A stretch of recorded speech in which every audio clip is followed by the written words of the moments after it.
गुरुदेव, जीवन में त्याग की क्या परिभाषा है? जीवन में त्याग करना क्यों जरूरी है? अगर जीवन में अभाव है तो फिर अंदर से त्याग का भाव कैसे आएगा?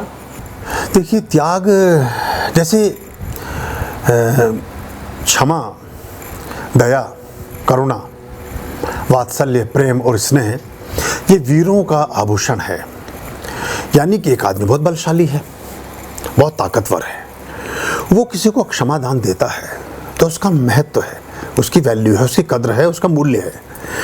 और एक व्यक्ति जो बलशाली नहीं है, उसके पास तो क्षमा करने के अलावा कोई उपाय भी नहीं है। वो बिगाड़ भी क्या लेगा किसी का? जिसको चलते उठते बैठते चक्कर आ रहा हो और एक आदमी का हाथ पकड़ के तो वो खड़ा होकर बात कर रहा हो और 3 बार पानी पी ले 5 मिनट की बातचीत में और 2-3 बार ऊपर नीचे उसका सांस उखड़ जाए और वो कहे कि जा मैंने तुझे माफ़ किया, तो तू भाई बिगाड़ भी क्या लेता है इसका? एक बलशाली व्यक्ति, एक भगवान श्री कृष्ण हैं या भगवान श्री राम हैं या भगवान महावीर हैं, वो कहें किसी से कि जाओ तुम्हें क्षमा किया। कोई राजा किसी को क्षमा करे तो समझ में आता है। अब एक आदमी जो खड़ा खड़ा कांप रहा है, वो क्या क्षमा करेगा? ऐसी त्याग की बात है। त्याग वो कर सकता है जिसने कुछ अर्जित किया हो, और स्वयं द्वारा उपार्जित शुद्ध अस्तित्व का दान ही दान होता है। अगर किसी ने कहीं डाका डाला, चोरी की और वो कहीं दे दिया तो वो नहीं माना जाएगा दान, क्योंकि उसमें उसका स्व उपार्जित परिश्रम कुछ भी नहीं है। आपने कुछ भी चीज़, कोई भी संपदा आपने अर्जित की, उस संपदा को आप किसी को देते हैं तो वहाँ से त्याग की भावना बलवती होती है। हमारे जो 2500 वर्ष पूर्व जो त्याग की अवधारणा है भगवान बुद्ध के काल में प्रतिफलित हुई, वो इसलिए प्रतिफलित हुई कि हमारे राजा महाराजाओं के अंबार थे, हमारे यहाँ दूध दही की नदियाँ बहती थी, हर व्यक्ति के घर में अपार संपदा थी, हर व्यक्ति किसी न किसी छोटी मोटी रियासत का बादशाह था, छोटे मोटे साम्राज्य का स्वामी था, हर व्यक्ति के पास धन था, हर व्यक्ति के पास भूमि थी, हर व्यक्ति के पास पशु थे, हर व्यक्ति के पास घर था, हर व्यक्ति के पास सुख साधन, अनाज, संपदाओं के भंडार थे। इसलिए वहाँ से ये आया कि ये संग्रह ज़्यादा ना बढ़े तो आप इसको बांटने की तरफ चलें। राजगीर में भगवान बुद्ध का उपदेश सुनने के बाद जो अजातशत्रु था, वहाँ के जो सम्राट थे बिंबिसार का जो पुत्र था अजातशत्रु, वो दान देने के लिए निकला तो राजगीर से लेकर के श्रावस्ती तक एक भी भिखारी नहीं मिला, क्योंकि भीख दें किसे? कोई, सभी के पास सब कुछ था। तो जब कोई बांटता हुआ आया तो उसने कहा हमें आवश्यकता नहीं, आप आगे जाएं, आप आगे जाएं, आगे जाएं। कई सौ किलोमीटर निकल गया, कोई लेने वाला ही नहीं मिला। तो त्याग और संग्रह ये 2 बड़े मूलभूत तत्व हैं। अब एक रामकृष्ण परमहंस से कोई बात करने आए हैं, हुगली नदी के किनारे चले गए हैं घूमते घूमते। शिष्य सेठ हैं, कोलकाता के बहुत बड़े सेठ हैं, वो कहते हैं धन में ही सब कुछ है, संग्रह में ही सब कुछ है, धन बचा कर रखोगे तो सारी बातें होंगी। आप त्याग की शिक्षा देते हैं, त्याग से कुछ होता जाता नहीं है। तो बात होते होते फिर बीच में वो कहते हैं नौका विहार पर चलते हैं। रामकृष्ण परमहंस इच्छा व्यक्त करते हैं। नौका जो चलाने वाला है व्यक्ति, नौका चालक, उसको बुलाते हैं, नाविक को, उससे पूछते हैं कि इस पार से उस पार नदी के उतारने के क्या फीस लोगे? वो कहते हैं 2 पैसे प्रति व्यक्ति। अब वो शिष्य हैं और गुरु हैं रामकृष्ण परमहंस, और उनका शिष्य हैं वो धनाढ्य सेठ सुदत्त सेठ।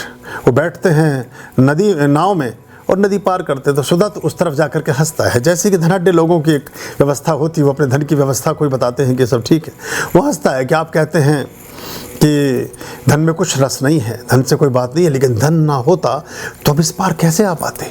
2 पैसे आपके, 2 पैसे मेरे, 4 पैसे में चुकता कर पाया तो हम नौकायान कर सके, नौका में सवारी कर पाए। तो परमहंस कहते हैं कि तुम नौका में यात्रा धन होने के कारण न कर पाए, धन को त्यागा तो कर पाए। धन अगर नहीं त्यागते तो ना कर पाते। तो यात्रा जितनी बड़ी होती है वो, लेकिन त्याग उसका जिसके पास कुछ है। इसलिए राम हो, कृष्ण हो, बुद्ध हो, महावीर हो, सब सम्राटों के पुत्र हैं, राजाओं के बेटे हैं। इसलिए उनकी बात हमें समझ में आती है। देशनाओं में कबीर की देशना भी कुछ कम नहीं है, रैदास की शिक्षाएं कुछ कम नहीं है, बहुत बड़े बड़े हमारे यहाँ गुरु नानक देव की शिक्षा कुछ कम नहीं है। बहुत बड़ी लंबी श्रृंखला है ये, जो कई बार अतिक्रमित कर जाते हैं। संबोधि के मामलों में बहुत सारे हमारे अवतारों को भी ऐसी ज्ञान की बातें उन लोगों ने कह दी, लेकिन वो चूँकि राजाओं के पुत्र नहीं है तो हम उन्हें स्वीकार भी ना कर पा रहे हैं। हम उन्हें मान नहीं रहे हैं, क्योंकि वो कबीर एक घास का फूल हैं और भगवान श्री कृष्ण वो सरोवर में खिले हुए कमल के पुष्प हैं। तो ये दोनों चीज़ों का बड़ा एक फ़र्क है। तो त्याग का जो आपका प्रश्न था, त्याग उसका होता है जो एक बड़ा मूल्य जीवन का अदा कर सकता है।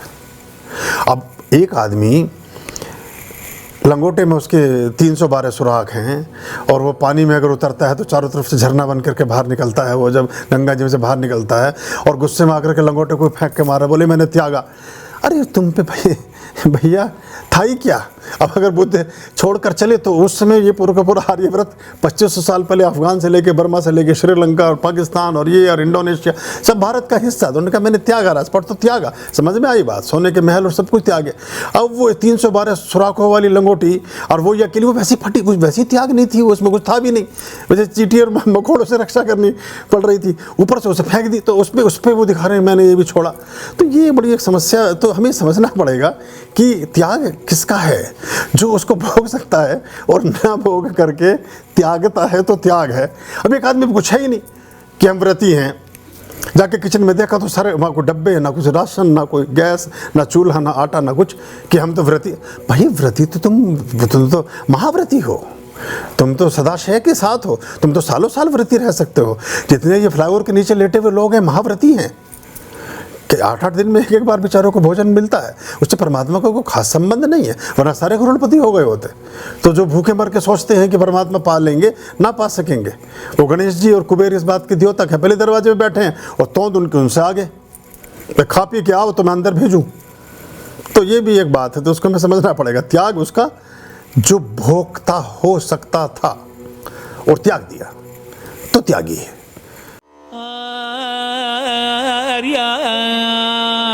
अभयाम भज रे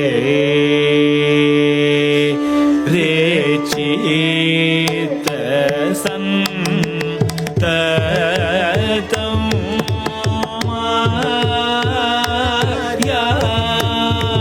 अभयाम भज रे